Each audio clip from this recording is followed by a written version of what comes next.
This is real Christianity. This is profound Christianity. This is the early church that were so obsessed and possessed with the one who loved them and gave himself for it that they didn't want to even grieve his heart. They didn't have hard hearts. Christ didn't have a hard heart towards his bride, even though his bride has played the part of a harlot over and over and over. We played the parts of a harlot. We have given our hearts to stuff, to things, to people, instead of giving it to Jesus. And you know what's so wonderful? He keeps forgiving us. He keeps on reaching out and saying, come on, come on, come on, come on. I got to the place I had a lot of strongholds in my family I was raised with. I wasn't raised in a godly home. I wasn't raised in a home. I believe my dad loved my mom to what degree he knew how. But he would beat her and slap her around and treat her like dirt. When I got born again, I said I would never physically abuse my wife. God got a hold of me, but I would still speak to her sometimes like she was a dog. And I had this fear inside of me. I had this fear, this overwhelming fear. I thought, because my dad was absolutely paranoid. I found out later why, but my dad, his first wife left him after 3 months, and he accused my mom of committing adultery on him, and that my oldest brother was not really his son, and it was all lies. You could see my brother Dennis looked just like my dad, but you know how the devil works with the human mind. It's like a worm that, and I had this thing inside of me, and I told my wife, I told her, I said, if you ever commit adultery on me, I said, that's it. I said, you're out the door. No, listen, that wasn't Christ. That wasn't Christ. And because of these strongholds, through the years, I almost lost her here and there, but she had too much of God inside of her to leave me. You know? Now, I was a pastor all these years, ever since I was pastoring before I married her. And so all these years we're working in a ministry, but sometimes, man, this spirit would rise up in me, this spirit of fear and paranoia and jealousy and accusations and so forth and so on. And it got to the place to right around 2000 and 2001, right around there, she had her bags packed. Without me knowing it, she was going to leave me. I knew she was going to leave me.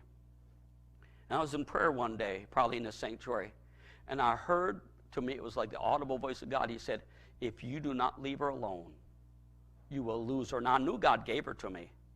I mean, when I seen her, I was up on a ladder putting a sign up on in a marquee of an old movie theater called The Ultimate Trip, and I heard this voice behind me sound like an angel, and I turned around, and here's this blue-eyed blonde babe. And the Spirit of God said to me, she's your wife. Whew. I didn't tell her. I was so happy I ran into the old movie theater, and I ran on the top of those old rickety chairs. I ran down and ran back up and shouted, she's the one, she's the one, she's the one, she's the one. I had enough wisdom to not tell her that God told me you're my wife, but 5 months later she walked down that aisle. I can still see her walking down the aisle in her beautiful white dress. And she had kept herself pure for me. She didn't know it was me, but she came down that aisle. She said, I do, and I said, I do. But you know what? It wasn't all happily ever after. My kids can tell you that.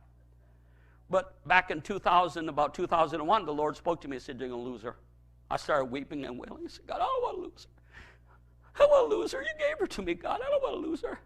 He said, then you better start doing what I told you to do. I said, what's that, God? He said, you love her like I love the church.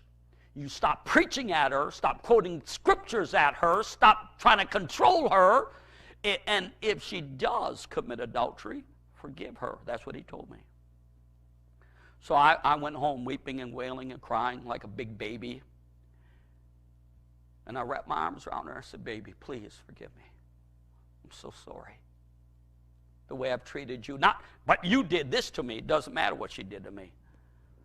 I said, baby, I know this sounds twisted. I said, even if you commit adultery on me, it'll hurt, but you know what? I want you, I need you, and I love you. It doesn't matter anymore. Oh, don't misunderstand me. Be not deceived. God's not mocked. Whatever man sows, he's going to reap. I understand this. And it does bring death and destruction in your home. But you know what? I said, Lord, you love me in my adultery. For if any man is a friend of the world, he's an enemy of God.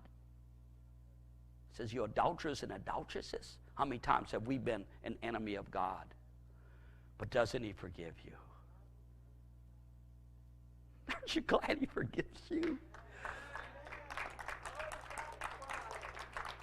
But I discovered something real quick, because for a while I was a force that drove my wife away from me. My attitude, my demeanor, and I was operating in fear. It was really 90% fear. It wasn't really anger. It wasn't hate. It was fear. I was afraid of losing her. Job said, the things which I feared came upon me. I was afraid. I didn't want to lose her, see.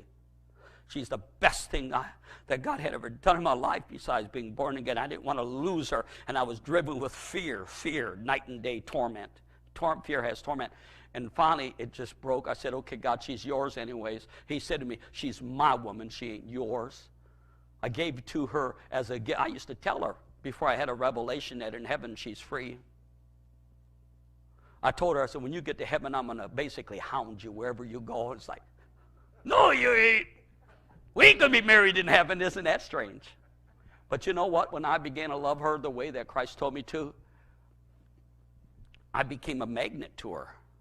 I began to draw her to me, to where all of a sudden she's coming and running towards me again. And if I act like an idiot, it drives her away. And I act like Christ, it draws her. If I act like the devil, it drives her away. If I act like Christ, it draws her.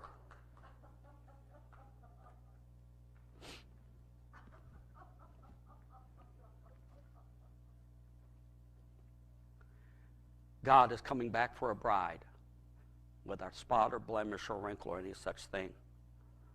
We're preaching oneness with Christ in this church, not a oneness that says you can live any way you want and do anything you want and God loves you no matter what. Well, that's not the issue. That's not really the issue, is it? The issue is I want to be one with God.